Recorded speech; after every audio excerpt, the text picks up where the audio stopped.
আজকে দিনটা শুরু করেছিলাম বাবা ভোলেনাথকে স্মরণ করে। সো হাই এভরিওয়ান, আমি স্নেহা। শ্রাবণ মাসের এই পবিত্র সোমবারে বাবা ভোলেনাথের উপোস রেখেছিলাম। পুজোর ডালায় ধূপকাঠি, মোমবাতি, আকন্দ ফুলের মালা, বাতাসা, মাখা সন্দেশ সব কিছু গুছিয়ে নিয়ে বেরিয়ে পড়েছিলাম। সাথে মা কাকিমারাও ছিল।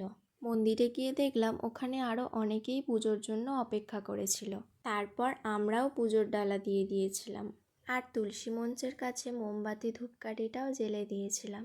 এরপর বাবার মাথায় জল ঢালার পালা। দুধের ঘটিটা নিয়ে লাইনে দাঁড়িয়ে পড়েছিলাম। মা, আমি, কাকিমা সবাই ছিল। বাবার মাথায় জল ঢেলে বাড়ি চলে এসেছিলাম। এই রাস্তার পাশে দেখো, মাঠের পর মাঠ চাষ করা হয়েছে। বাড়ি ফিরে এসে মা চাল, ডাল, আলু একসাথে রান্না বসিয়ে দিয়েছিল। যেহেতু মালসা কেনা হয়নি, তাই এই পিতলের হাঁড়িটাতে করেই রান্না করেছিল। আমরা মোট 5 জন উপোস করেছিলাম আর সবার রান্নাই এক জায়গায় হয়েছিল।